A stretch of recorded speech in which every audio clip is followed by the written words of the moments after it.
Hi guys, we're here for the Bible in a Year Challenge reading for August 17th. And that reading today is going to come from Isaiah 25, Song of Songs, chapter 1, verses 1 through 7, and 1 Timothy chapter 3. So we'll start with Isaiah chapter 25.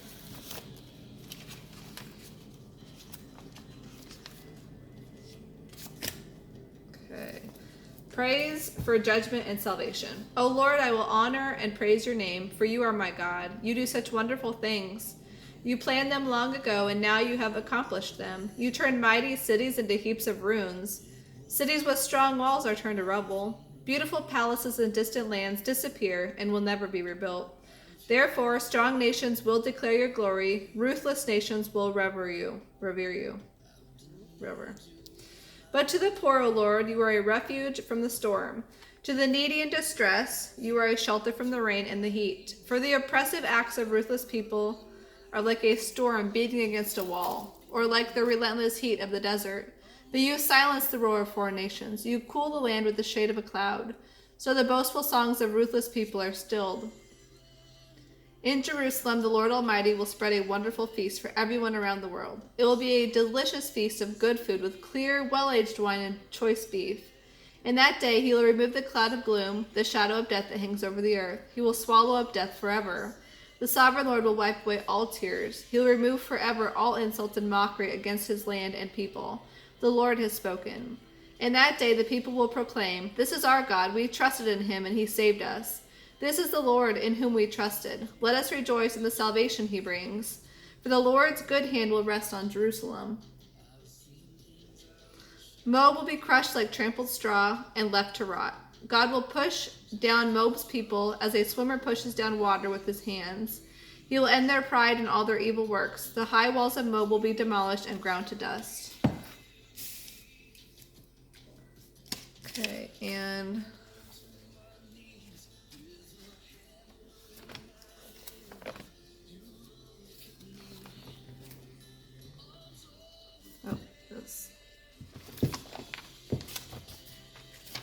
Song of Songs, chapter 1, verses 1 through 7.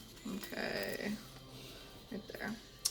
This is Solomon's Song of Songs, more wonderful than any other. Young woman, kiss me again and again, for your love is sweeter than wine. How fragrant your cologne and how pleasing your name. No wonder all the young women love you. Take me with you. Come, let's run. Bring me into your bedroom, O my king. Young women of Jerusalem, how happy we are for him. We praise his love even more than wine.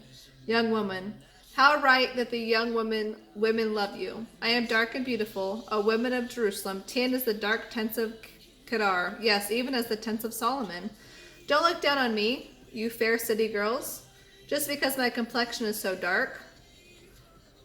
The sun has burned my skin. My brothers were angry with me and sent me out to tend the vineyards in the hot sun. Now see what it has done to me.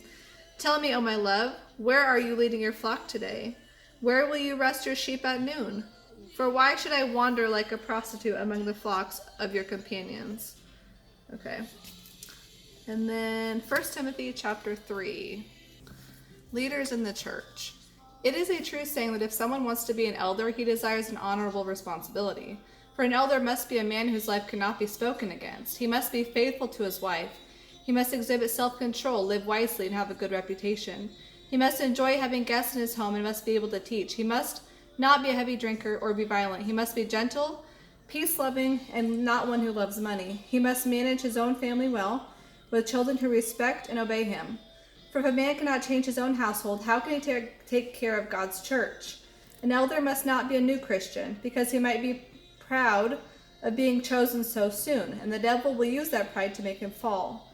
Also, people outside this church must speak well of him, so that he will not fall into the devil's trap and be disgraced. In the same way, deacons must be people who are respected and have integrity. They must not be heavy drinkers and must not be greedy for money. They must be committed to the revealed truths of the Christian faith and must live with a clear conscience. Therefore, they are appointed as deacons. They should be given other responsibilities in the church as a test of their character and ability. If they do well, then they may serve as deacons. In the same way, their wives must be respected and must not speak evil of others. They must exercise self-control and be faithful in everything they do. A deacon must be faithful to his wife, and he must manage his children and household well. Those who do well as deacons will be rewarded with respect from others and will have increased confidence in their faith in Christ Jesus. The truths of our faith. I am writing these things to you now, even though I hope to be with you soon, so that if I can't come for a while, you will know how people must conduct themselves in the household of God.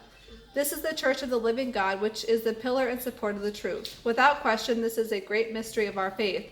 Christ appeared in the flesh and was shown to be righteous by the Spirit. He was seen by angels and was announced to the nations. He was believed on in the world and was taken up into heaven. That is all for today's reading. We will see you next time.